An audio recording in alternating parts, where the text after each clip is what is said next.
Esta noche, en nuestra historia para dormir, vamos a hablar de una princesa de apenas 14 años que fue tratada como un objeto de lujo en un mercado de reyes y diplomáticos. Una niña que no tuvo ni voz ni voto en su destino y que terminó convertida en moneda de paz entre dos potencias que ya estaban hartas de degollarse en los campos de batalla. Pero antes de comenzar, no olviden dejar su like, suscribirse al canal y contarnos en los comentarios desde qué ciudad nos están viendo y qué hora es allí, porque nos gusta leeros y acompañaros mientras la historia se despliega. Y ahora sí, entremos en el meollo. La Europa del siglo XVI era un tablero de ajedrez sangriento. Francia y España llevaban décadas disputándose territorios, ciudades y hasta los títulos más absurdos, y el precio era tan alto que ambos reinos estaban exhaustos, necesitaban una tregua, y nada sellaba la paz como un matrimonio real. Porque para los monarcas de la época, el vientre de una princesa valía más que 100 tratados escritos con tinta, y así nació un acuerdo que en los libros se presenta como diplomacia brillante, pero en realidad escondía un truque siniestro. Isabel de Valois, hija de Enrique el II y de Catalina de Médici, no sería recordada por su infancia en Francia, sino porque fue entregada como parte del botín a un rey enfermo, envejecido y ya medio podrido en vida, un monarca al que ni sus propios cortesanos podían soportar de cerca. En los salones de negociación la llamaban prenda de paz, pero en los pasillos se murmuraba lo que todos sabían y nadie escribía, que aquella niña iba directa a la cama de un hombre que parecía más un cadáver coronado que un esposo, y que detrás de las firmas, los sellos y los banquetes, lo único que realmente se había pactado era el sacrificio de una vida inocente en nombre de la razón de Estado. En la Francia del siglo XVI, cuando el poder se medía en intrigas palaciegas y en bodas arregladas más que en espadas, Isabel de Valois no era aún la reina entregada a España, sino una niña de apenas 14 años que aprendía desde su cuna que el lujo podía ser una cárcel y que los bailes de la corte eran tan crueles como un campo de batalla, solo que en lugar de sangre había perfumes, abanicos y vestidos bordados que pesaban más que ella misma en los pasillos del Louvre, donde el eco de los pasos se mezclaba con las risas fingidas de nobles que esperaban favores. La pequeña princesa crecía rodeada de espejos que le devolvían una imagen que no le pertenecía, porque todo lo que vestía, todo lo que comía y todo lo que decía era diseñado por otros, en especial por su madre, Catalina de Médici, la mujer más temida y calculadora de la corte francesa, que veía en su hija menos a una criatura inocente que a una pieza valiosa dentro de su tablero político, una joya que había que pulir para luego colocar en el escaparate internacional. Isabel jugaba con muñecas bordadas y recitaba versos latinos que no entendía del todo, pero cada juego era interrumpido por clases interminables de etiqueta, de danza, de cómo sentarse, cómo sonreír, cómo levantar la mirada solo lo justo para parecer dócil sin ser insolente, cómo hablar lo suficiente para agradar sin llegar nunca a opacar a un hombre, porque su vida entera sería juzgada por la medida exacta de esos gestos. La corte francesa, lejos de ser un paraíso de colores, era un teatro de hipocresía donde los niños eran ensayados como actores desde el nacimiento y los bailes a los que asistía Isabel, entre candiles encendidos y músicos de laúd, no eran inocentes diversiones, sino pruebas de exhibición. Cada reverencia de la niña era observada con lupa por embajadores extranjeros que después enviaban informes a sus reyes describiendo su aspecto, su temperamento y hasta su posible fertilidad futura, porque aunque sonara grotesco, una sonrisa tímida podía convertirse en argumento para cerrar una alianza, y una mirada demasiado viva podía arruinar una negociación entera. Los vestidos que le confeccionaban a Isabel eran auténticas prisiones bordadas, con ballenas que apretaban su torso hasta dejarla sin aire, con brocados que pesaban más de lo que sus brazos podían sostener, con collares que le dejaban marcas en el cuello, pero que al mismo tiempo debían ser lucidos con naturalidad. porque cualquier gesto de incomodidad sería interpretado como falta de educación. Las lecciones de danza eran igual de crueles, repetir una y otra vez los pasos de pavana y gallarda. Girar con gracia, aunque los zapatos le destrozaran los pies y la cabeza se mareara bajo el peso de tocados llenos de perlas, porque en esos movimientos se jugaba no solo su reputación personal, sino la imagen de toda la dinastía Valois, y Catalina de Médici no estaba dispuesta a permitir un error. Entre bastidores, la madre vigilaba como un halcón, controlando no solo la postura de Isabel, sino hasta la entonación de sus palabras, moldeando a su hija como quien pule una estatua de mármol destinada a adornar un palacio ajeno, y aunque los cronistas posteriores describirían a Isabel como alegre y delicada, la verdad es que en cada una de esas veladas la niña era poco más que un maniquí en exhibición, una mercancía cuidadosamente presentada al mercado internacional de matrimonios reales. Detrás de las risas y de la música, los diplomáticos discutían cifras, tierras y cláusulas, y cada uno de esos banquetes disfrazados de fiesta era en realidad una subasta silenciosa. ¿Cuánto valía la paz con Francia? ¿Cuántos territorios podía asegurar una adolescente? ¿Qué precio estaban dispuestos a pagar por su vientre, su sangre y su apellido? Isabel, mientras tanto, apenas alcanzaba a comprender que su destino ya estaba siendo escrito por hombres que nunca la escucharían, y que los bailes que ella disfrutaba por los dulces y las canciones eran en realidad un entrenamiento cruel para una vida donde su cuerpo sería la moneda principal. Cada vestido nuevo, cada collar, cada reverencia, no eran regalos, sino inversiones que preparaban la mercancía más codiciada de la corte. Una princesa que pronto dejaría de ser hija para convertirse en prenda diplomática.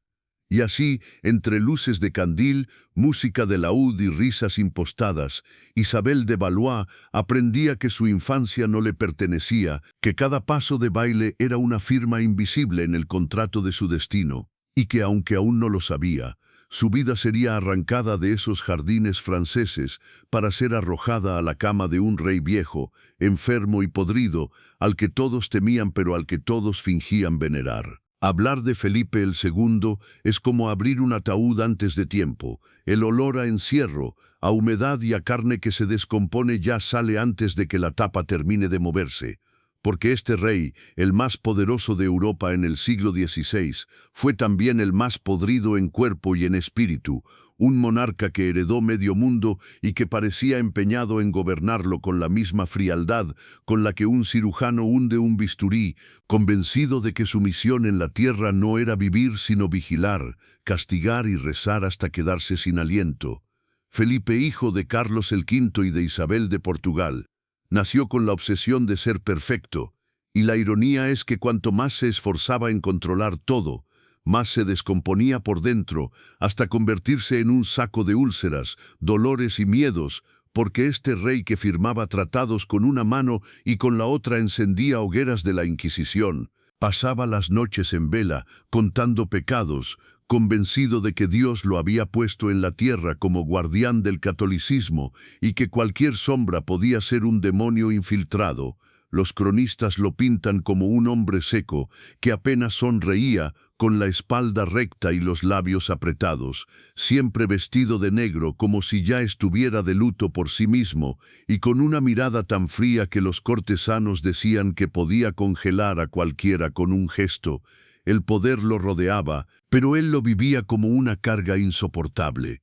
Obsesionado con revisar papeles, informes, cartas, con la manía enfermiza de leer hasta la última línea de cada documento, porque desconfiaba de todos, desde sus secretarios hasta sus propios hijos, y esa obsesión lo convirtió en prisionero de su despacho, un rey rodeado de mapas, velas y montones de pergaminos, más enterrado en papeles que en la vida real. En su interior, el cuerpo se vengaba de esa obsesión con el orden divino. Sufría gota, una enfermedad que lo hacía retorcerse de dolor en las articulaciones, padecía fiebres que lo tumbaban en la cama, y sus piernas se llenaban de úlceras purulentas que apestaban tanto que los sirvientes apenas podían soportar estar cerca.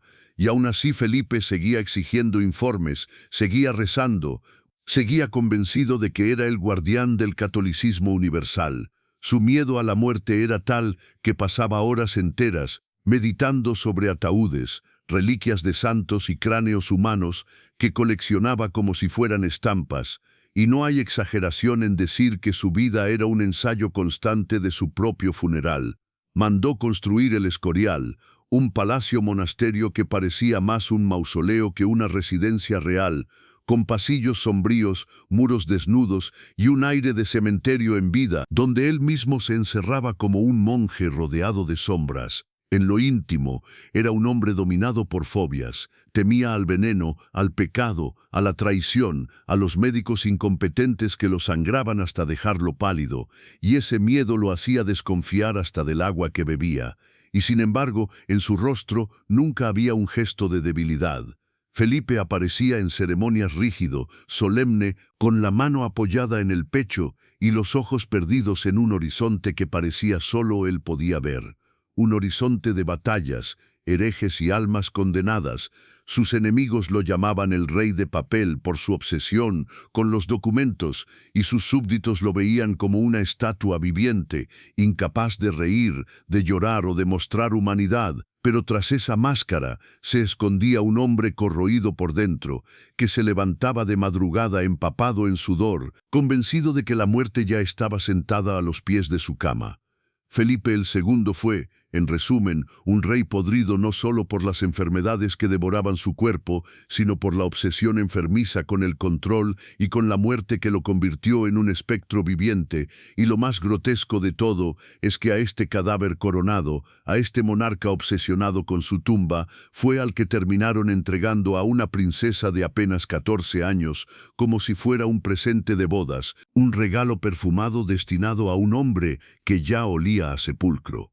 Lo que para los cronistas oficiales fue un triunfo de la diplomacia, para Isabel de Valois no era más que la confirmación de que su vida había sido reducida a una línea dentro de un tratado de paz. En abril de 1559, en la pequeña ciudad de Cateau-Cambrésis, se reunieron los representantes de Francia y de España para poner fin a más de 40 años de guerras italianas. Era un conflicto que había vaciado cofres, dejado campos en ruinas y agotado a dos monarquías que ya no podían sostener ni las batallas ni las deudas. Había que firmar la paz, y esa paz necesitaba un sello humano, un matrimonio que simbolizara el acuerdo. Ahí apareció su nombre.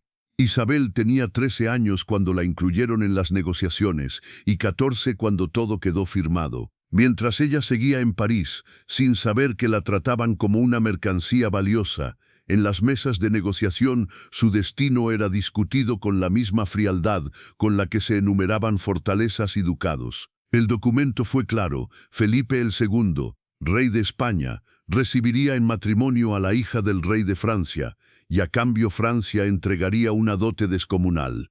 Esa dote no era solo un detalle ceremonial, incluía dinero contado en decenas de miles de ducados, joyas que habían pertenecido a generaciones de Valois, tapices, vajillas y, lo más doloroso, territorios estratégicos. El Franco Condado, una región rica y codiciada, pasaba al control español. Francia renunciaba también a varias plazas en Italia, aceptando la hegemonía de los Habsburgo en la península.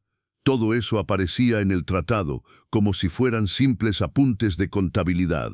El nombre de Isabel de Valois quedaba junto al listado, como si fuera una cláusula más de la transacción. Los franceses se consolaban diciendo que entregaban a una princesa, no a un territorio entero. Y los españoles se felicitaban porque el matrimonio aseguraba la paz y fortalecía la posición de Felipe, que quedaba vinculado a la poderosa casa de Valois. Nadie hablaba de Isabel como persona, era la prenda de paz, la llave de la reconciliación, la garantía viva de la concordia. El tono solemne de los diplomáticos disfrazaba una realidad brutal. Se estaba vendiendo la juventud de una niña a cambio de fronteras seguras y deudas saldadas. El tratado fue festejado con banquetes y procesiones, pero lo importante no eran los brindis ni los discursos, sino las firmas estampadas en el pergamino que confirmaban que la guerra terminaba y que la hija de Enrique el II debía cruzar los Pirineos para acostarse con un rey viudo, enfermo y mucho mayor que ella. Las cláusulas del acuerdo especificaban hasta el mínimo detalle la cantidad de dinero, el calendario del traslado, las ceremonias de recepción, los bienes que acompañarían a la novia. Todo estaba previsto para que Felipe II recibiera no solo a una esposa, sino también a una fortuna y un territorio valioso. Así, en un tratado que los manuales de historia resumen en un par de líneas como La paz de Cato Cambresis, se escondía la tragedia personal de Isabel, cuya infancia terminó ese mismo día sin que nadie le preguntara si estaba dispuesta.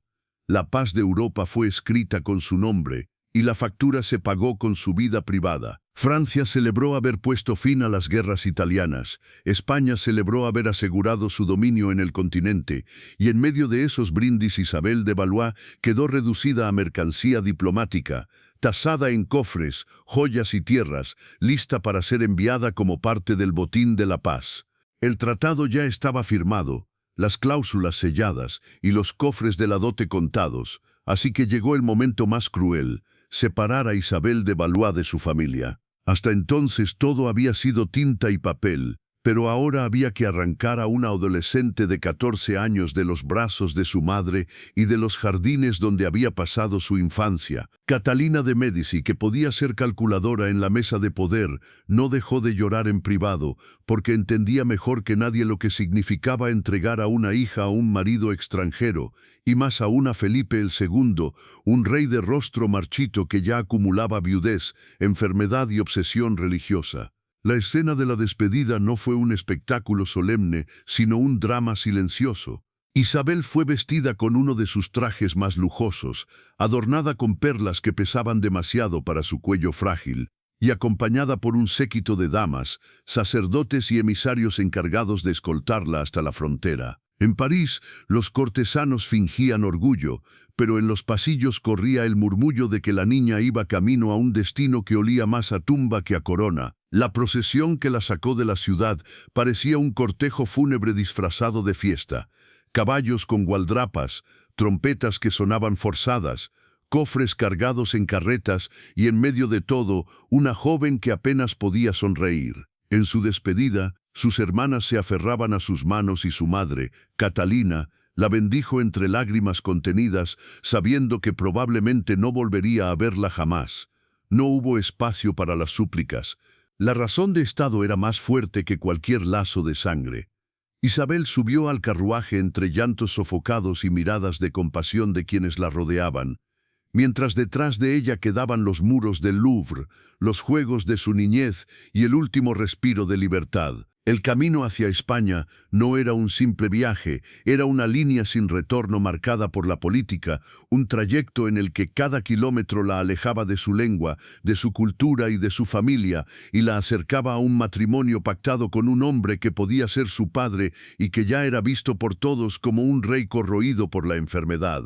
El pueblo francés, al verla partir, murmuraba sobre la paz lograda y al mismo tiempo se compadecía de la muchacha sacrificada en nombre de esa paz. Los cronistas escribieron que la despedida fue solemne y gloriosa, pero en realidad fue un desgarro silencioso, Isabel llorando tras la ventana del carruaje, Catalina apretando los dientes para no derrumbarse y Enrique, su hermano mayor, saludando con gesto mecánico mientras sabía que nunca volvería a compartir juegos con ella.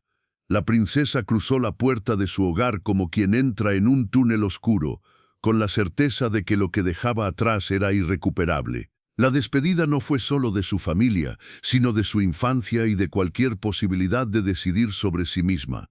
En ese instante Isabel dejó de ser hija de Francia para convertirse en reina de España, aunque todavía no lo entendiera. El cortejo partió de Francia envuelto en una solemnidad que pretendía disfrazar lo evidente.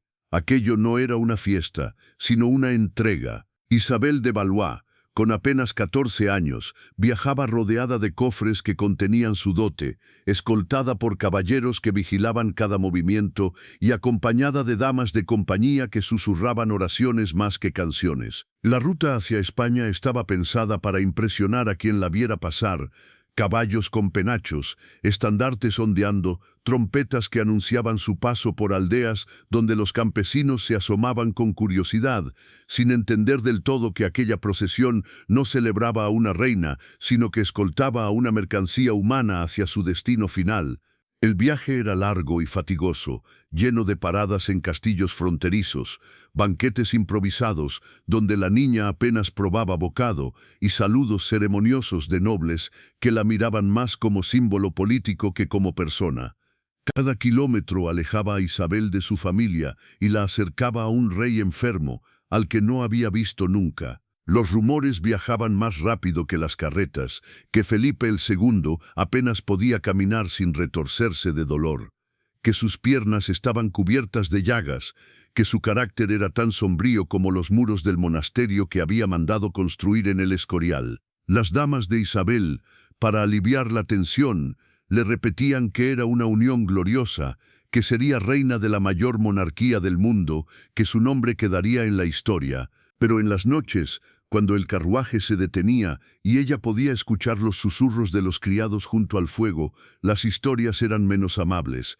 Hablaban de la austeridad de la corte española, del silencio opresivo de sus pasillos, de la rigidez de un rey que desconfiaba hasta de su propia sombra. Isabel escuchaba sin preguntar demasiado, pero cada palabra se le quedaba clavada como un presagio. El mar fue otro obstáculo.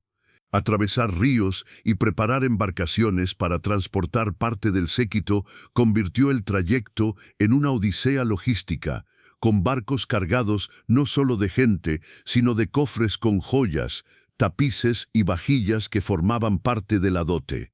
Los marineros, acostumbrados a transportar mercancías, hacían bromas en voz baja diciendo que aquella princesa era el cargamento más frágil y más caro que habían visto en su vida. Mientras tanto Isabel, encubierta, miraba el horizonte sin saber si sentía miedo, resignación o simple cansancio. La atmósfera se volvía más pesada cuanto más cerca estaba de la frontera. Los españoles que acudían a recibirla observaban con atención, querían asegurarse de que la prenda de paz llegara intacta. Ninguna joya importaba tanto como que ella pudiera ser presentada en Madrid como garantía de la reconciliación. El viaje fue, en apariencia, un desfile triunfal, pero en realidad era un funeral anticipado, el entierro de su libertad. Los caminos llenos de barro, las lluvias repentinas, los campamentos improvisados y las miradas indiscretas de los soldados formaban parte de un trayecto que la empujaba, sin pausa y sin retorno, hacia la cama de un rey que ya estaba descrito como podrido en vida. Y mientras el cortejo avanzaba, las voces de quienes la acompañaban confirmaban la paradoja.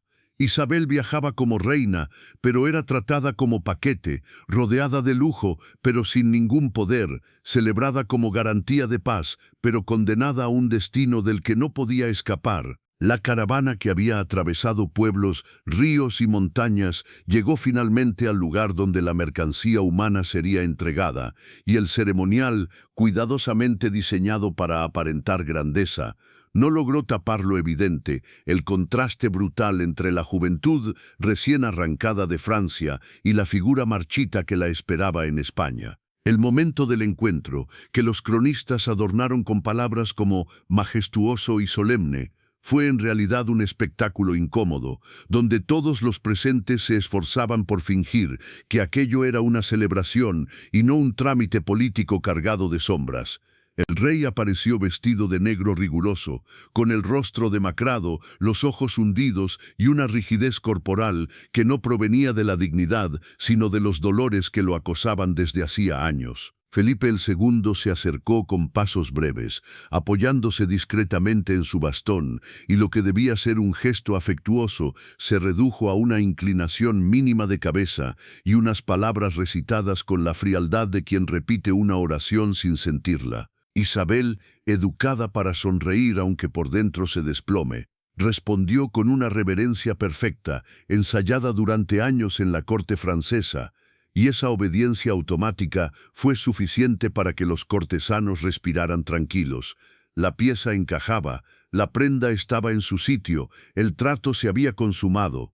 Nadie comentó en voz alta la ironía de la escena. un rey que ya arrastraba la fama de cadáver viviente, con su piel amarillenta y sus manos deformadas por la gota, recibiendo a la princesa que representaba el triunfo diplomático más costoso de Francia. La corte española lo celebraba con aplausos discretos, los embajadores intercambiaban miradas de satisfacción y en medio de esa coreografía Isabel se quedó inmóvil, observando a un hombre que no parecía un esposo sino un espectro. El silencio era tan denso que hasta el roce de los vestidos se oía como un trueno, y solo se rompía con la tos áspera del monarca, que intentaba aparentar fortaleza mientras se aferraba a la idea de que esa boda aseguraba su poder. Los rumores que habían circulado durante el viaje, la enfermedad, el carácter hosco, la obsesión por la muerte, se confirmaban frente a sus ojos, pero nadie se atrevía a mencionarlo. Se hablaba de paz, de unidad de la cristiandad, de bendiciones divinas, mientras lo que todos veían era un teatro grotesco, una ceremonia donde los gestos se repetían por protocolo, no por convicción. El contraste era tan evidente que algunos de los presentes desviaban la mirada para no dejar escapar una mueca de compasión, y otros, más fríos, se fijaban en detalles técnicos, la postura de Isabel, su porte, su resistencia, porque en ese primer encuentro ya empezaban a evaluarla como futura madre de herederos. Nadie preguntó qué pensaba, ni qué sentía, ni qué temía. El espectáculo era para los embajadores y para las crónicas, no para los protagonistas. El rey, consciente de que su aspecto no inspiraba entusiasmo, se refugió en la solemnidad, habló de deberes, de fe, de grandeza, como si recitara una homilía, y terminó la jornada sin ofrecer un gesto humano, sin una palabra de ternura que rompiera la frialdad del acto. Isabel, en silencio, entendió que lo grotesco no estaba solo en la figura enferma que tenía frente a sí, sino en toda la escena. Adultos aplaudiendo lo que en realidad era un intercambio político, religiosos bendiciendo lo que era una compraventa y diplomáticos celebrando lo que a sus ojos era un triunfo, mientras para ella significaba el comienzo de un encierro. Así terminó el encuentro inicial.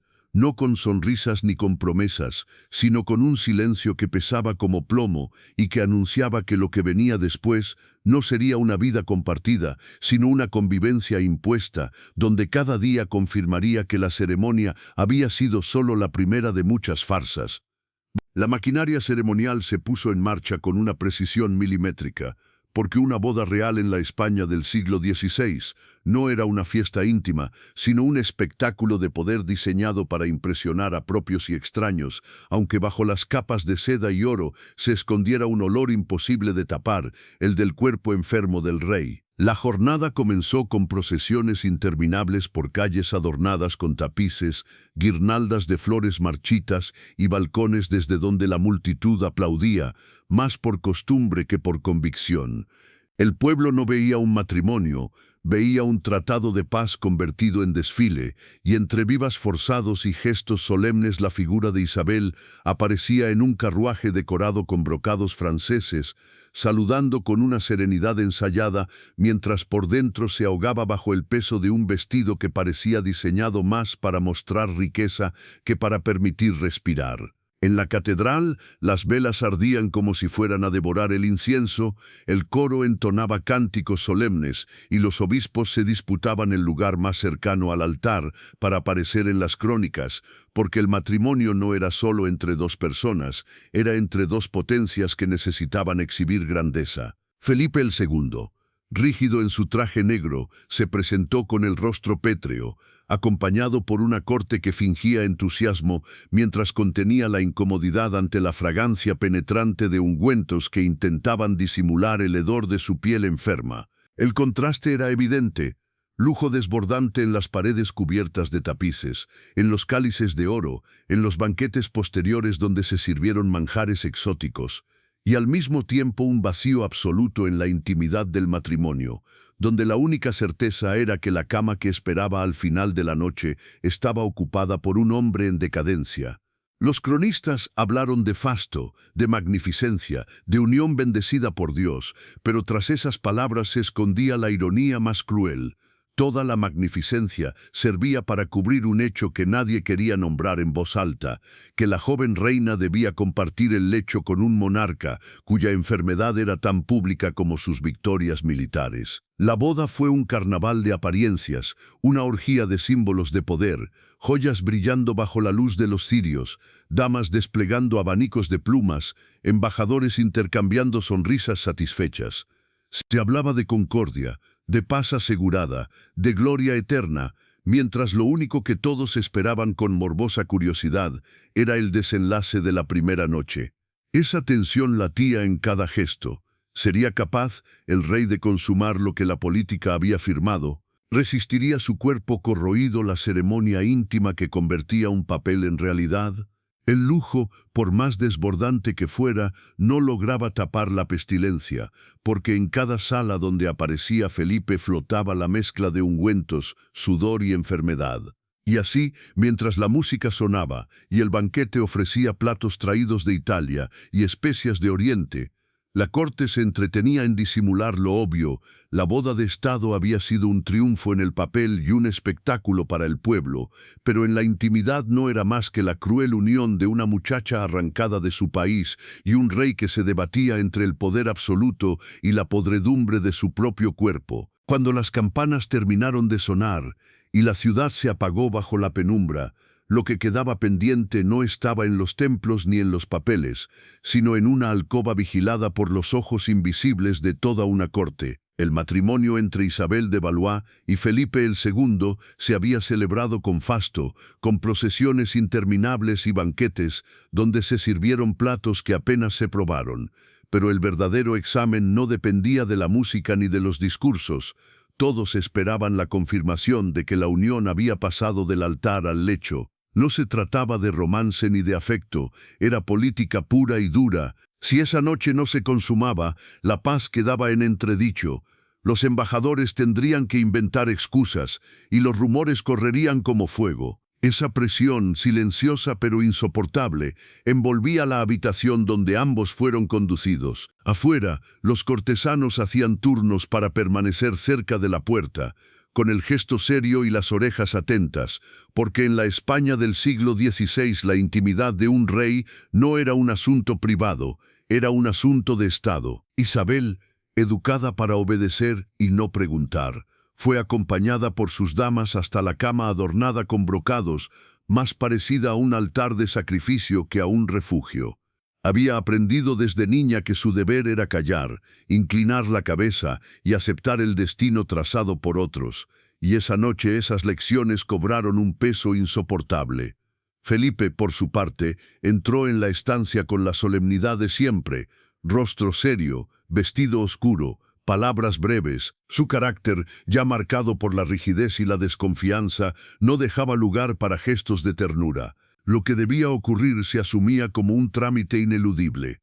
Afuera se rezaba, se cuchicheaba, se apostaba incluso sobre lo que pasaría, porque la corte entera dependía de un acto que en cualquier otra vida hubiera sido íntimo y secreto. Dentro, el silencio lo ocupaba todo. No hubo risas ni complicidad, solo el peso del deber. La obligación de Isabel no era amar, ni siquiera comprender, sino cumplir con el rol que le habían asignado, transformarse en reina a costa de su voluntad. La de Felipe era demostrar que, pese a sus achaques y su fama de hombre más preocupado por la religión que por el placer, podía imponer la ley del matrimonio sellado. La tensión fue tan densa que al amanecer, cuando se abrió la puerta y se anunció con palabras medidas que todo había ocurrido como debía, la corte entera suspiró de alivio. No importaba cómo ni con qué emociones, lo único relevante era que la paz quedaba sellada de forma definitiva. La primera noche, más que el inicio de una vida conyugal, fue la certificación política de un tratado. Para Isabel, significó entender que su cuerpo no le pertenecía. Para Felipe, la confirmación de que seguía siendo dueño de su poder. Y para todos los demás, la excusa perfecta para brindar de nuevo y proclamar que el matrimonio había cumplido su función. La cama, testigo silencioso de esa farsa, no albergó un comienzo, sino una prisión disfrazada de deber, y al salir el sol lo único que quedó claro es que la intimidad de una reina podía ser transformada en un documento político sin necesidad de tinta ni de firmas. Convertida ya en reina consorte, Isabel de Valois entró en la maquinaria silenciosa y asfixiante del alcázar madrileño, un lugar donde cada respiración era observada, cada palabra podía transformarse en rumor y cada gesto se evaluaba como si fuera un mensaje cifrado. La corte española no se parecía en nada a la francesa que había dejado atrás. Si en París abundaban los colores, los bailes y las mascaradas, en Madrid lo que dominaba eran los muros desnudos, los tapices sombríos y la presencia constante de confesores, secretarios y espías al servicio del rey. La vida diaria de Isabel quedó marcada por la rigidez del ceremonial.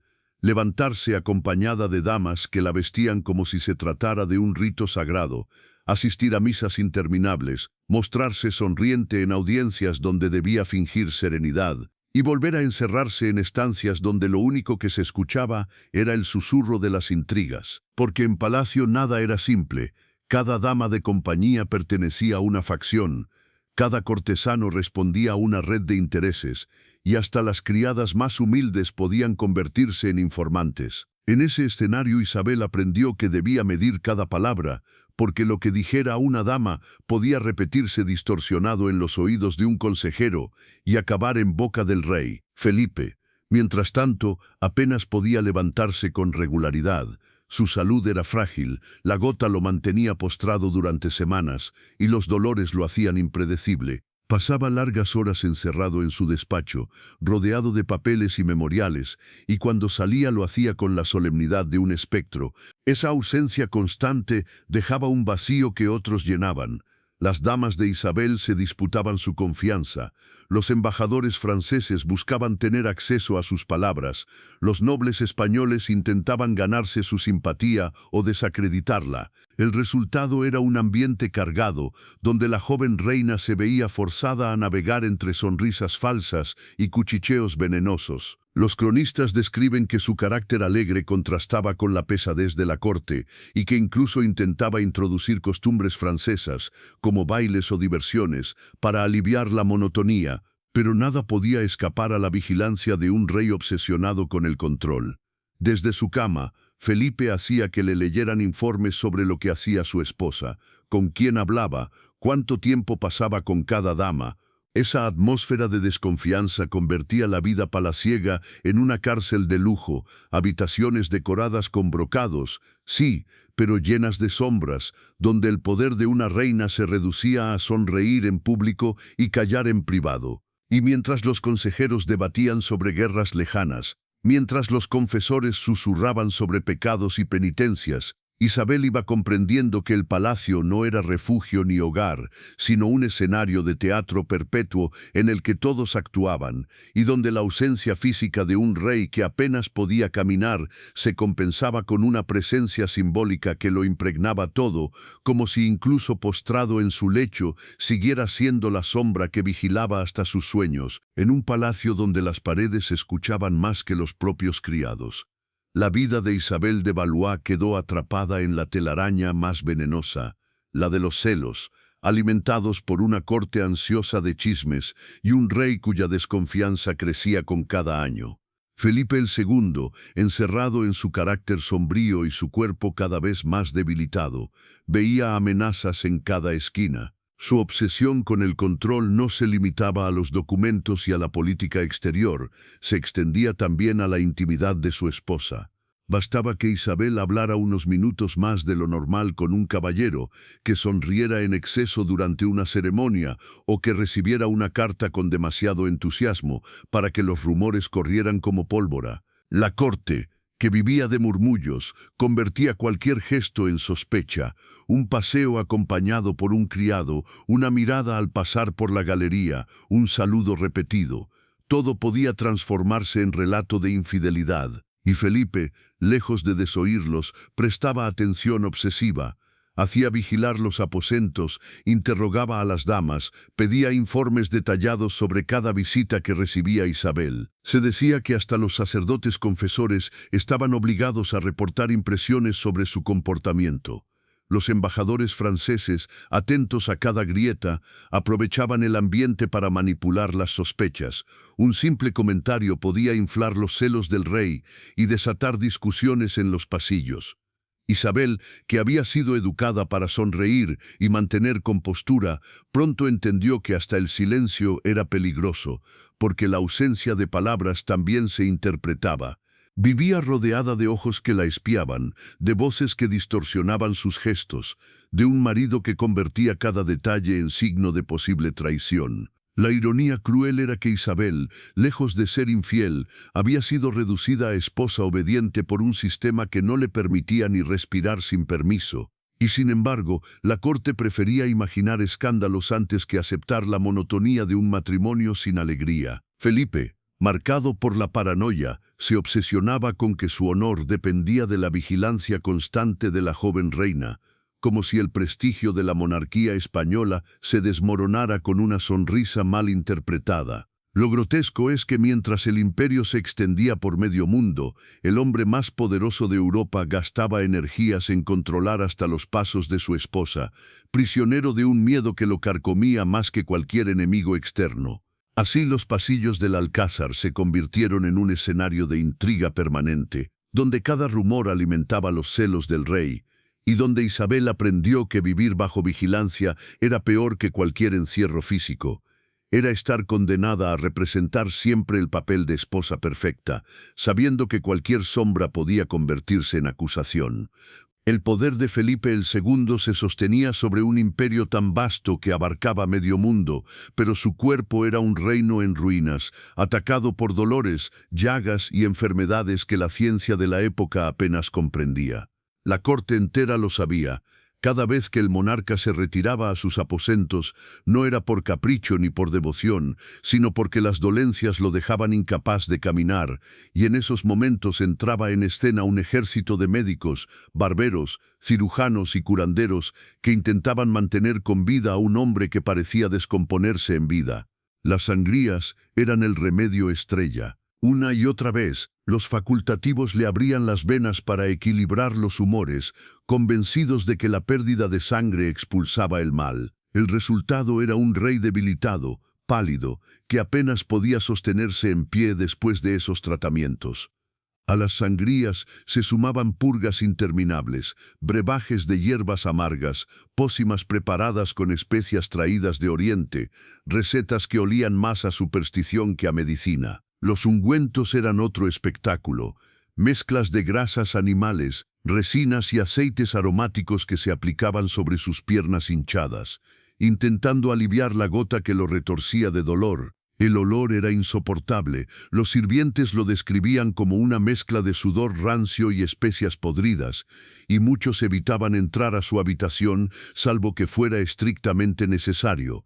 Pero la medicina del siglo XVI no se limitaba a prácticas físicas, también era espiritual. Los confesores se turnaban para rezar plegarias, colocar reliquias sobre el pecho del rey y recordarle que el sufrimiento era un regalo divino que purificaba el alma. Así, entre oraciones y sangrías, entre purgas y ungüentos, la salud de Felipe se mantenía a duras penas y la corte se acostumbró a ver a su monarca más tiempo en cama que en el trono. La situación era tan crónica que la vida política del imperio se adaptó a sus dolencias. Los secretarios entraban en su alcoba con montones de documentos. Los consejeros debatían en susurros mientras el rey, postrado, firmaba papeles con mano temblorosa. Isabel, testigo forzada de este espectáculo, vivía en un ambiente donde la intimidad conyugal se confundía con la rutina de la enfermedad.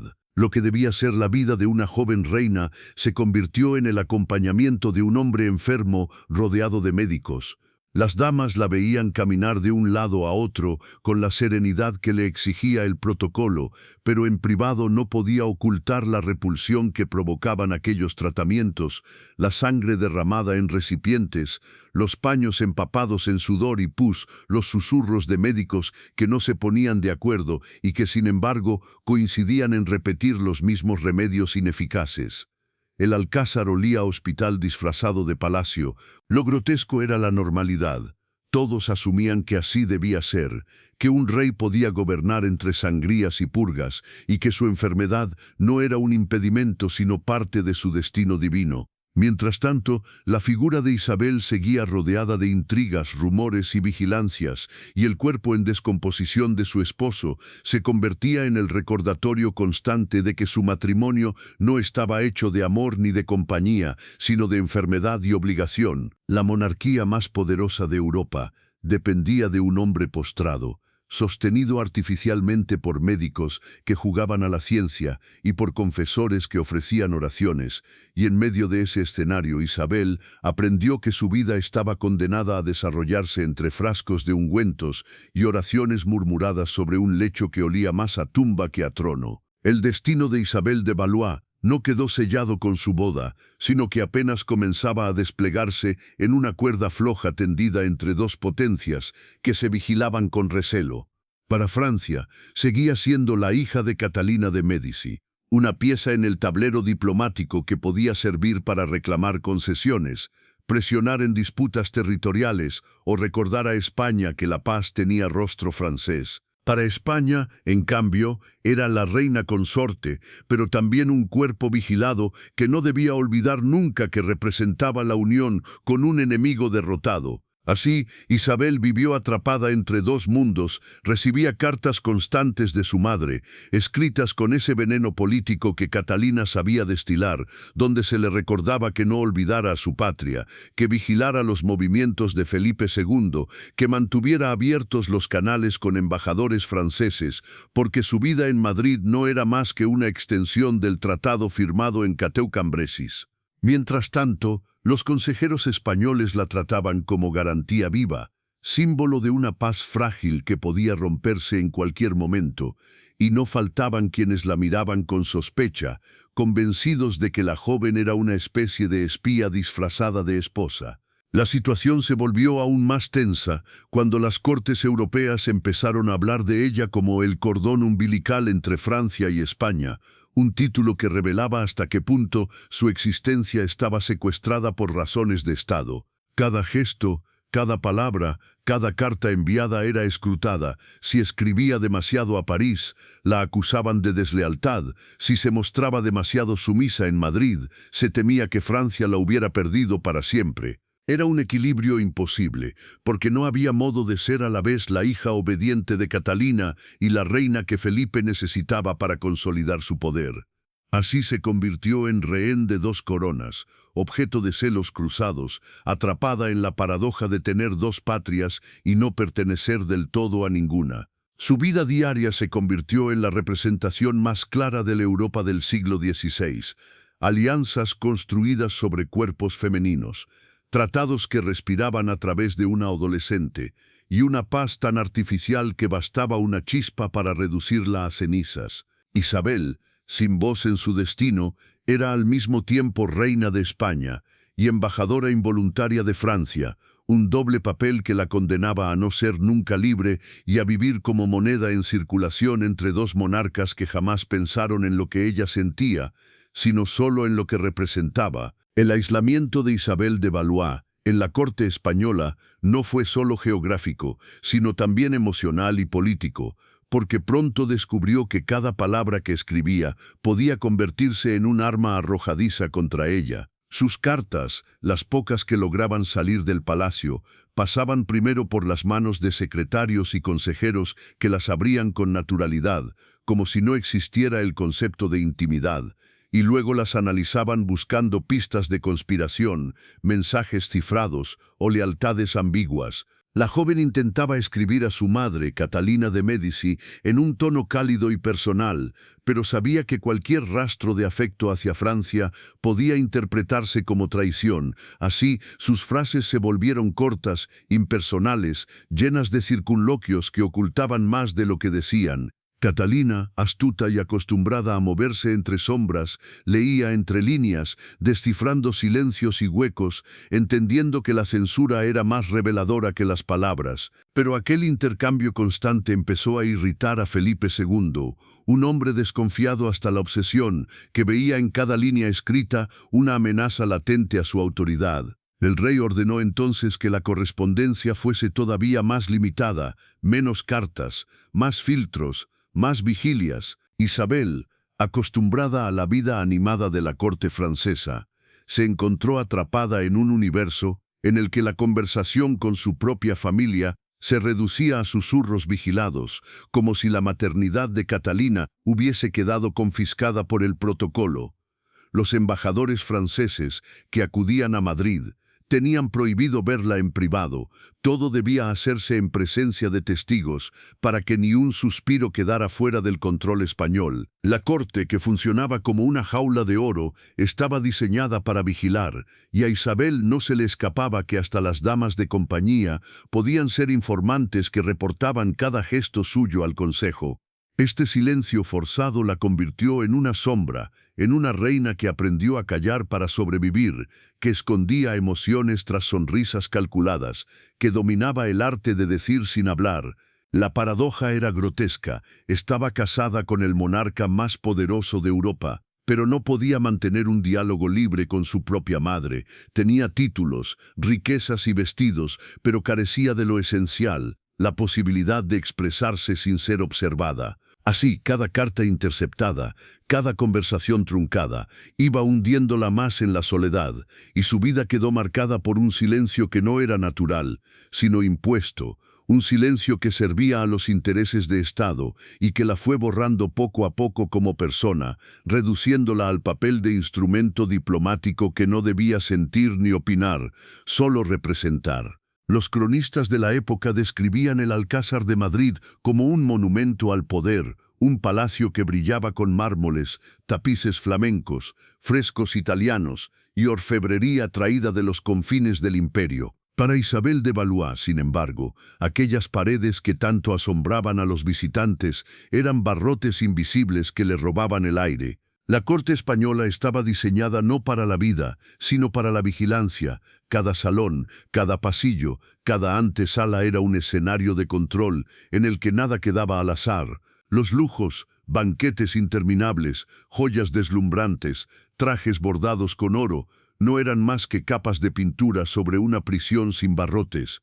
A la joven reina se le entregaban cofres llenos de vestidos franceses, collares de perlas, mantos de armiño, pero cada regalo era una cadena más que le recordaba que estaba siendo exhibida como trofeo de paz y no como mujer con voluntad propia. El calor sofocante del verano castellano hacía que el aire en las estancias fuera casi irrespirable, y aún así la etiqueta exigía vestimentas pesadas, velos, corsés y adornos que convertían cada día en un suplicio físico. Afuera, las calles de Madrid eran polvorientas y bulliciosas, pero Isabel apenas podía verlas desde las ventanas enrejadas del palacio, como si la ciudad misma le estuviera prohibida. Los jardines, que deberían haber sido espacios de respiro, también estaban reglamentados, no podía pasear sin escolta, y las conversaciones debían hacerse siempre bajo la mirada de damas de compañía que, lejos de ser confidentes, actuaban como ojos del rey. Las audiencias, las misas, las ceremonias se acumulaban en un calendario agotador que no dejaba margen para la intimidad, y en medio de aquel protocolo Isabel comenzó a sentir que se ahogaba. Se hablaba de ella como de una reina afortunada, rodeada de riquezas, pero la paradoja era brutal. Cuanto más lujo acumulaba, más fuerte se hacía la sensación de estar enterrada viva bajo capas de seda y terciopelo. A diferencia de la corte francesa, donde la frivolidad y el bullicio eran parte de la vida diaria, en España el silencio era ley y el decoro una forma de vigilancia. Así, los días se repetían como en un convento de oro, con las mismas rutinas, las mismas caras, los mismos susurros disfrazados de respeto. Isabel, que había llegado a Madrid como símbolo de paz, se convirtió en un espectro que paseaba entre paredes frías, prisionera de una opulencia que la sofocaba más que la pobreza. Era la contradicción de su destino, tenerlo todo y no poseer nada, vivir rodeada de tesoros y sentirse más sola que nunca, convertida en un cuerpo lujoso que servía al espectáculo del poder, pero que en lo íntimo se marchitaba como una flor sin luz. La lógica dinástica del siglo XVI era implacable. La función primordial de una reina consorte no era reinar, ni gobernar, ni influir en el rumbo de la política, sino engendrar herederos que aseguraran la continuidad de la corona. En ese tablero de sangre y linajes, Isabel de Valois se convirtió en un engranaje más, una pieza viva destinada a la reproducción. La corte española la rodeaba de médicos, confesores y damas que no le preguntaban por su salud ni por sus deseos, sino por los signos de embarazo. Se vigilaban sus ciclos menstruales, se anotaba con detalle cada síntoma de cansancio, se interpretaban los cambios en su apetito como presagios de fecundidad. Era una observación constante, casi clínica, que reducía a la joven reina a un cuerpo bajo escrutinio, como si fuera una máquina cuyo rendimiento debía medirse con precisión. Felipe II, obsesionado con consolidar su linaje, consideraba cada embarazo no como un asunto íntimo, sino como una victoria política, una señal de que la alianza con Francia daba frutos visibles. Cada vez que Isabel mostraba señales de gestación, la corte entera se agitaba, se organizaban misas de acción de gracias, se enviaban cartas a París y Roma anunciando la esperanza de un heredero, se llenaban los corredores de rumores sobre si esta vez sería un varón. Pero esa alegría anticipada era siempre frágil, porque los embarazos estaban rodeados de riesgos. La medicina de la época era incapaz de garantizar un parto seguro y la mortalidad materna era tan alta que cada gestación era casi una ruleta macabra. Isabel, sin embargo, no podía rechazar esa carga. Su juventud era vista como garantía de fertilidad y su vientre era considerado propiedad del Estado. Los embarazos se sucedieron con rapidez y aunque trajeron alegrías momentáneas, como el nacimiento de las infantas Isabel Clara Eugenia y Catalina Micaela, también sumieron a la reina en un agotamiento físico y emocional que la corte prefería ignorar. Los cronistas anotaban los nacimientos con frialdad estadística, sin detenerse en los sufrimientos de la madre, como si lo único que importara fuera el producto final de aquel sacrificio. Cada parto era celebrado con procesiones y fuegos artificiales, mientras Isabel quedaba recluida en estancias oscuras, atendida por comadronas y médicos que aplicaban más supersticiones que ciencia, con sangrías, rezos y amuletos. El contraste era brutal. Afuera, la ciudad festejaba. Adentro, la reina temblaba entre dolores y desgarros. Y cuando alguno de los embarazos se malograba, cuando la vida que se esperaba no llegaba a consolidarse, la responsabilidad recaía sobre ella, nunca sobre la fragilidad de la medicina, ni sobre el azar biológico. Era la reina quien había fallado. La presión era tal que cada nueva gestación se convertía en un examen público de su valor, como si su dignidad dependiera únicamente de su capacidad para producir descendencia. Así, Isabel pasó de ser una princesa diplomática a convertirse en una máquina de herederos, un cuerpo reducido a la función de prolongar un linaje, víctima de la misma lógica cruel que había hecho de tantas mujeres de su tiempo instrumentos políticos disfrazados de esposas. La tragedia de su vida fue que, mientras Europa la miraba como símbolo de paz entre Francia y España, su propia existencia se reducía a un ciclo interminable de embarazos, partos y convalecencias, hasta que el desgaste físico y la falta de cuidados terminaron por minar su salud. La reina joven, que había sido presentada como prenda de alianza, acabó convertida en el receptáculo de una dinastía obsesionada con perpetuarse a cualquier precio, incluso a costa de su vida. El destino de Isabel de Valois quedó sellado no solo en su boda ni en los embarazos que la corte celebraba con pompa, sino en la sucesión de pérdidas que marcaron su cuerpo y su espíritu, vigilados con la misma obsesión con la que Europa seguía la firma de un tratado. Tras el nacimiento de Isabel Clara Eugenia en 1566 y de Catalina Micaela en 1567, la esperanza parecía intacta. 2 hijas eran prueba de fertilidad, pero no bastaban en un mundo donde solo un varón podía asegurar la continuidad de la dinastía. Desde Roma hasta París, los embajadores escribían informes casi clínicos sobre la salud de la reina, como si su vientre fuese propiedad internacional.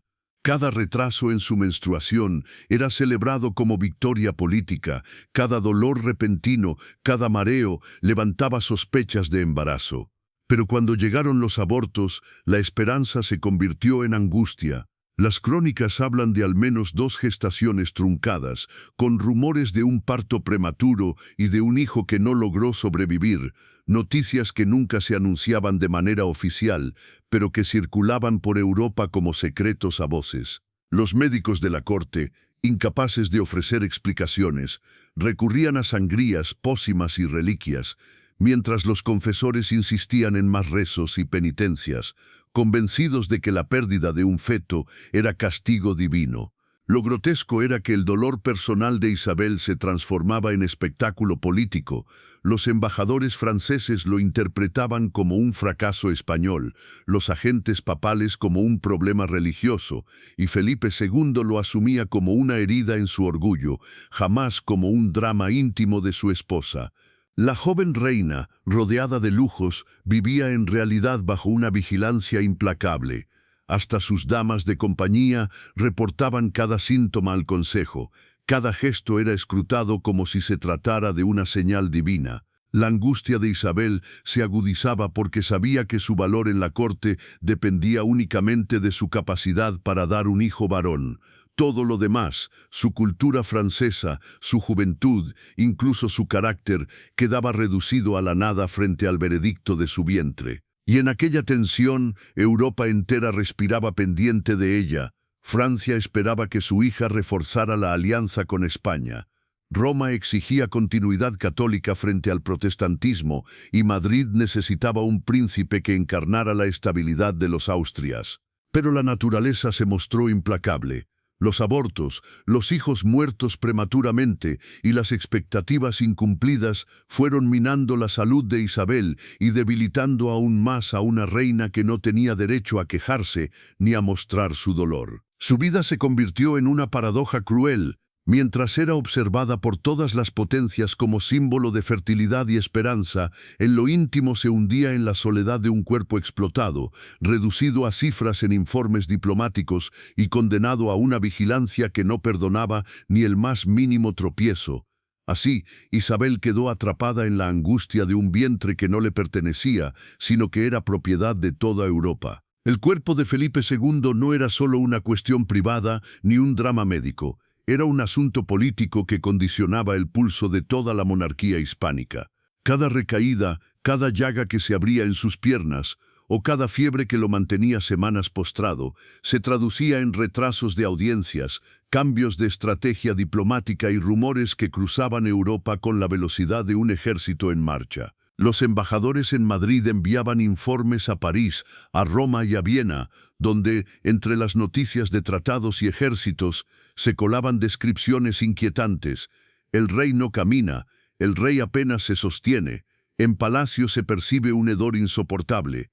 No era una exageración, las úlceras supuraban, la gota lo inmovilizaba y la debilidad lo obligaba a despachar desde la cama, convirtiendo las estancias en un escenario donde el poder olía a putrefacción. Isabel de Valois, joven y aún en formación, vivía esa contradicción en carne propia. Por un lado, esposa del monarca más poderoso de Europa. Por otro, compañera de un hombre que parecía un cadáver viviente. La etiqueta obligaba a presentarlo como invencible, y en los retratos oficiales seguía apareciendo rígido, hierático, dueño absoluto de su imperio. Pero quienes se acercaban demasiado sabían la verdad. Detrás de la seda y el terciopelo, el rey se caía a pedazos. Para la reina, aquel cuerpo era una condena silenciosa. No podía hablar de ello, no podía quejarse, no podía confesar a nadie lo grotesco de compartir cama y techo con un hombre devorado por llagas. Y lo más duro era que su intimidad se convertía en tema de Estado. Si el rey estaba débil, las potencias extranjeras olfateaban la oportunidad. Si Isabel aparecía demacrada, se decía que la enfermedad del esposo la consumía. El hedor que impregnaba el palacio no era solo físico, era político, anunciaba la fragilidad de una monarquía que, aunque se proclamaba eterna, dependía de la resistencia de un cuerpo corroído. Así, la corte madrileña se transformó en un teatro donde todos fingían normalidad mientras tapaban la nariz con pañuelos perfumados y rezaban para que el monarca aguantara un día más. Y en medio de ese espectáculo, Isabel aprendió que su destino estaba unido no a la grandeza del imperio, sino a la lenta descomposición del hombre al que había sido entregada. En los últimos años de convivencia entre Isabel de Valois y Felipe II, la corte madrileña se convirtió en un hervidero de sospechas, intrigas y terrores que tenían un epicentro ineludible, la mente obsesiva del monarca. Felipe, corroído por la enfermedad y la soledad que él mismo había cultivado, desarrolló una desconfianza que rozaba la locura, convencido de que todos, absolutamente todos, buscaban su ruina a través del veneno. Las crónicas mencionan con un silencio cargado de insinuaciones cómo el rey pasaba horas observando sus platos antes de tocarlos, cómo obligaba a los criados a probar cada bocado, cómo incluso el agua debía ser filtrada en recipientes de plata y vigilada desde la cocina hasta la mesa. Esta obsesión alcanzó su punto más grotesco cuando Felipe comenzó a ver en Isabel, la reina joven que le había sido entregada como prenda de paz, una posible cómplice de conspiraciones invisibles. Los rumores corrían por la corte. Se decía que Catalina de Médici, maestra de venenos y artes ocultas en Francia, había instruido a su hija para vigilar y, llegado el momento, deshacerse de un marido que ya no era más que un fardo enfermo. El fantasma de la escuela de venenos de Florencia, de los polvos discretos y de las pociones letales que corrían en las habladurías europeas, se instaló en la mente del rey, y bastaba que Isabel se acercara con una copa de vino para que algunos cortesanos interpretaran la escena como un drama en miniatura, donde la muerte podía estar escondida en un sorbo. Felipe no lo decía en voz alta, pero la tensión era palpable. Prohibía a la reina entrar sola en la despensa, ordenaba que sus sirvientes fueran vigilados, desconfiaba hasta del perfume que ella usaba. El veneno era, en su mente, una amenaza constante, y esa obsesión contaminaba cada gesto cotidiano, las misas, las comidas, los paseos en los jardines, convertidos en jaulas de sospecha. Isabel, que jamás fue acusada formalmente, vivía atrapada en esa red de desconfianza que la colocaba en una posición imposible. Cualquier muestra de afecto podía ser interpretada como una maniobra, cualquier distancia como frialdad culpable. Los embajadores extranjeros informaban de la situación con cautela, conscientes de que aquel clima de miedo podía alterar los equilibrios diplomáticos.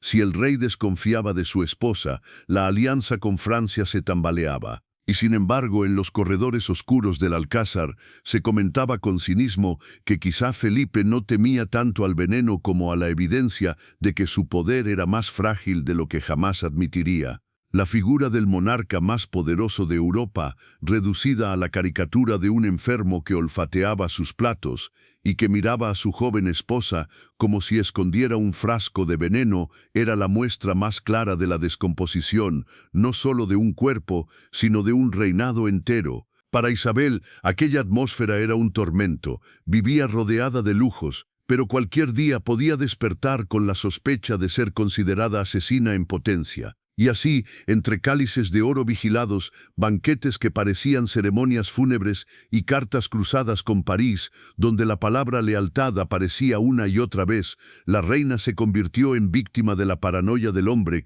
que debía protegerla, prisionera de un miedo que no era suyo, sino de un rey que veía envenenadores en cada sombra. La ironía más cruel del destino fue que, en una corte obsesionada con la salud del rey, quien terminó cayendo víctima de la enfermedad, no fue primero el monarca corroído por úlceras, sino la reina joven que había sido traída de Francia como prenda de paz. Isabel de Valois, apenas en el inicio de su juventud, comenzó a mostrar señales de agotamiento tras los embarazos, los partos, los abortos y la presión insoportable que la había convertido en máquina de herederos. Al principio fueron mareos, palidez y debilidad constante, síntomas que los médicos de la corte despacharon con indiferencia, atribuyéndolos a humores femeninos o a la melancolía que decían afectaba a todas las reinas.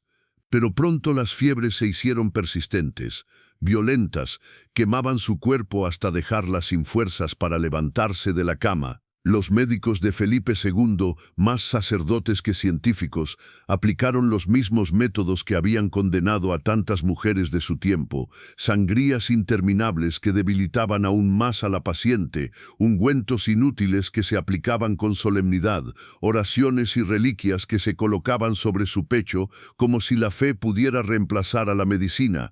Isabel, criada en la corte de Catalina de Médici, estaba acostumbrada a la presencia de médicos italianos más formados, pero en Madrid quedó atrapada en manos de curanderos oficiales que discutían sobre demonios, astros y pecados mientras la fiebre la consumía. Las cartas de los embajadores franceses recogían con alarma el deterioro de la reina, señalando que cada jornada podía ser la última, mientras la corte española trataba de ocultar la gravedad para no alimentar rumores de fragilidad política.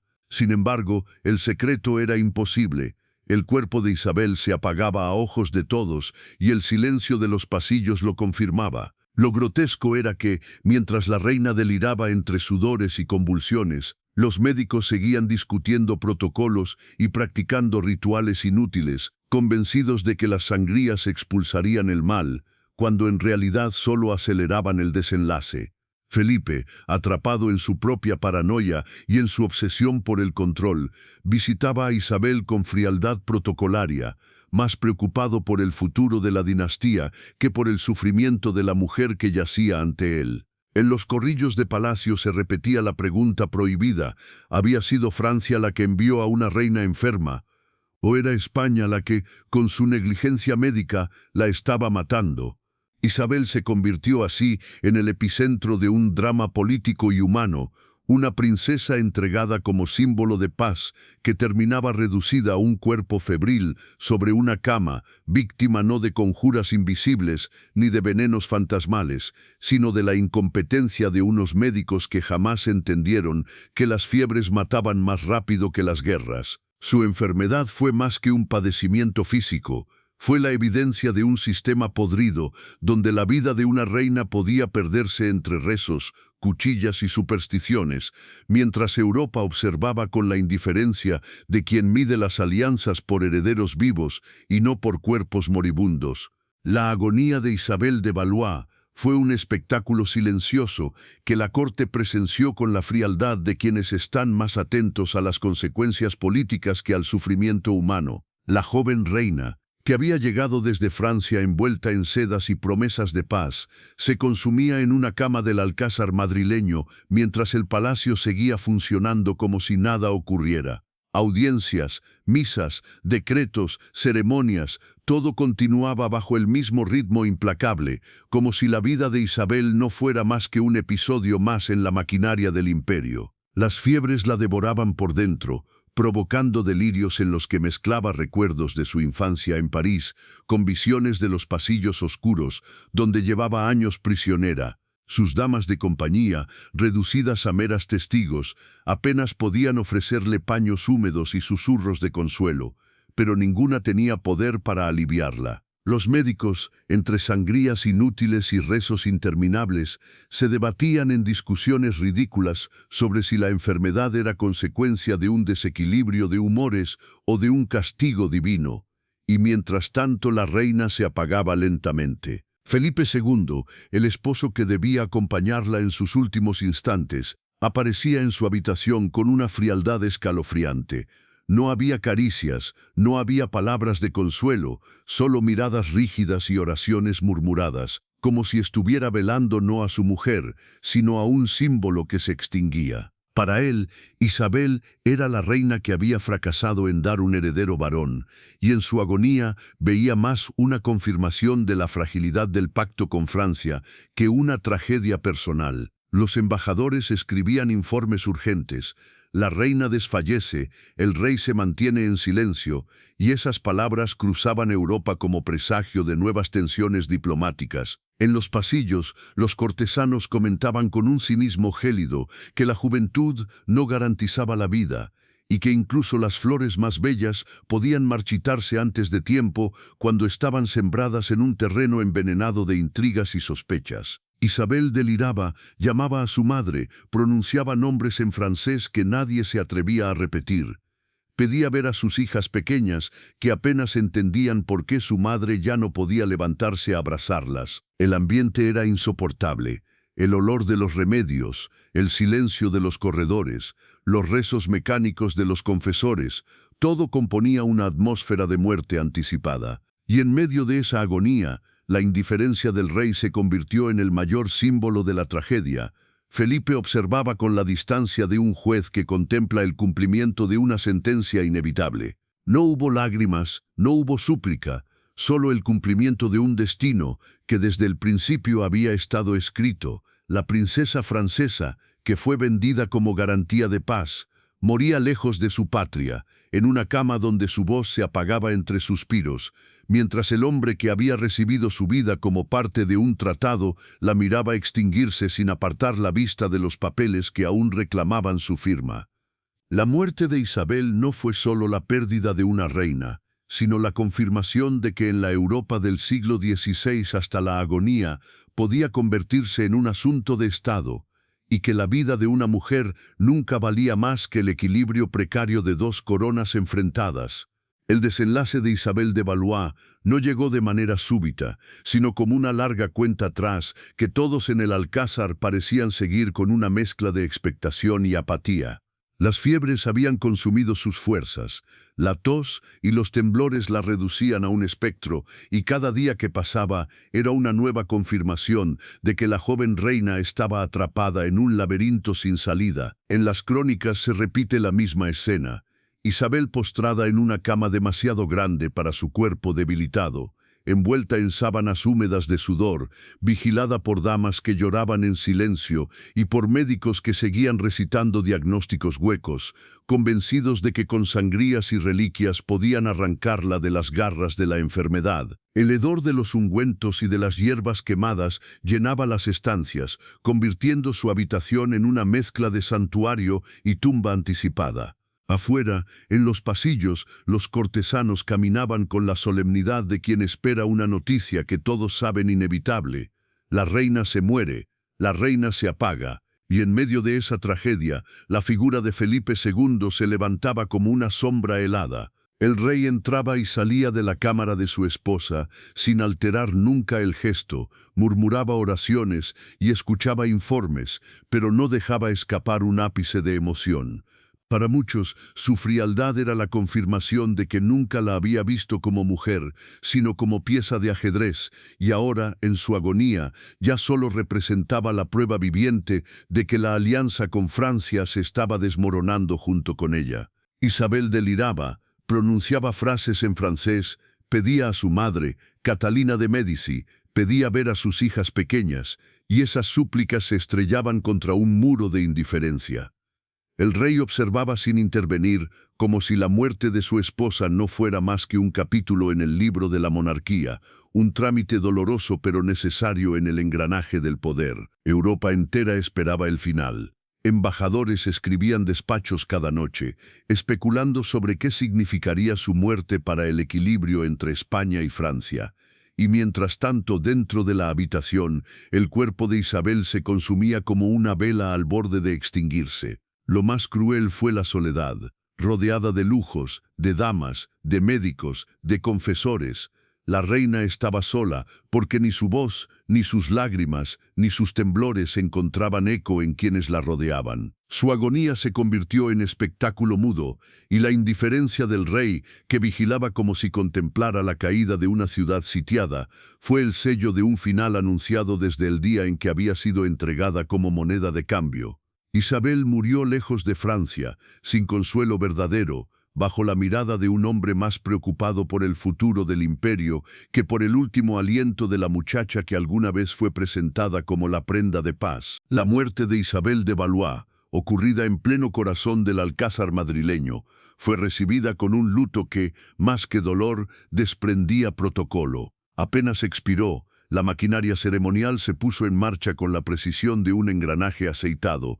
Se vistieron las salas con paños negros, se encendieron cirios por centenares, se redactaron edictos que proclamaban la desgracia a todo el reino y se organizaron cortejos que parecían más un teatro de poder que un homenaje sincero a la joven reina. El cadáver de Isabel fue revestido con túnicas bordadas en oro, coronado con joyas, expuesto como un símbolo de grandeza que debía seguir representando la alianza franco-española incluso después de muerta.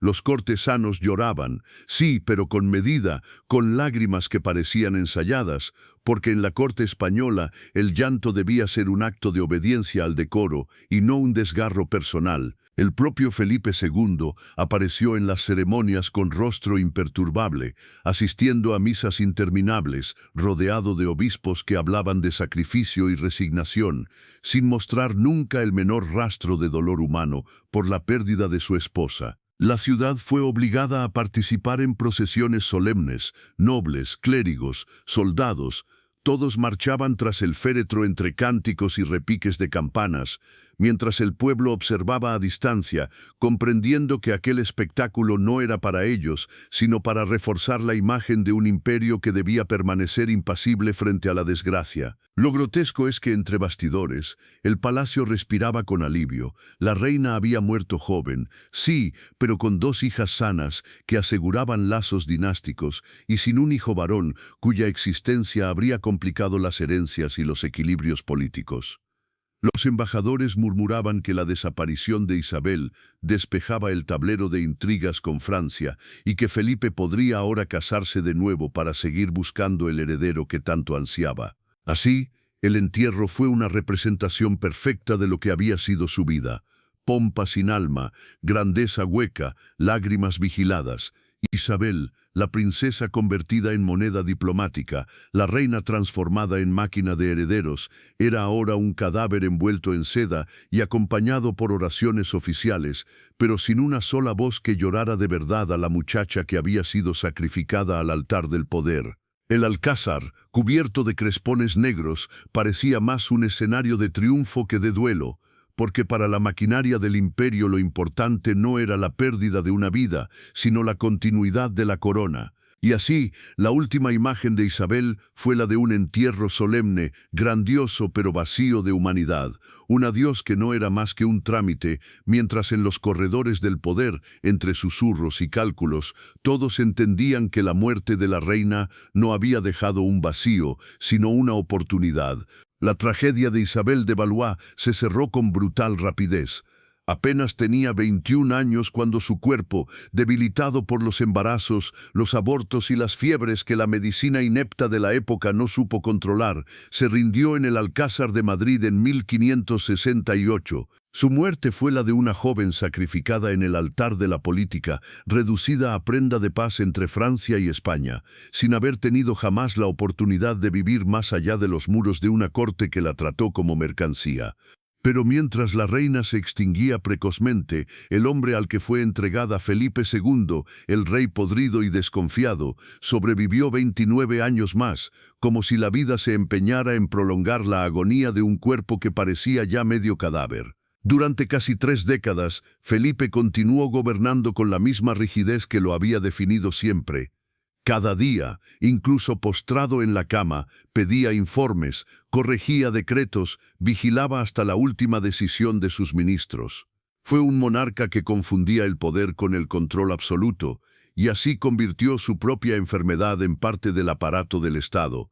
Desde su lecho de dolor, revisaba mapas, firmaba tratados, ordenaba campañas militares y controlaba la burocracia que se expandía desde Madrid hasta el último rincón de su vasto imperio. Tras la muerte de Isabel, no tardó en volver a casarse. En 1570 tomó por esposa a Ana de Austria, su cuarta y última mujer, que además era sobrina suya, porque en los Austrias la sangre se mezclaba sin reparos para mantener la dinastía. Con ella finalmente obtuvo lo que tanto había buscado y lo que Isabel nunca pudo darle, un hijo varón sobreviviente, el futuro Felipe III, nacido en 1578, que aseguraba la continuidad de la Casa Real. Pero aquel éxito dinástico no borró la decadencia física del monarca.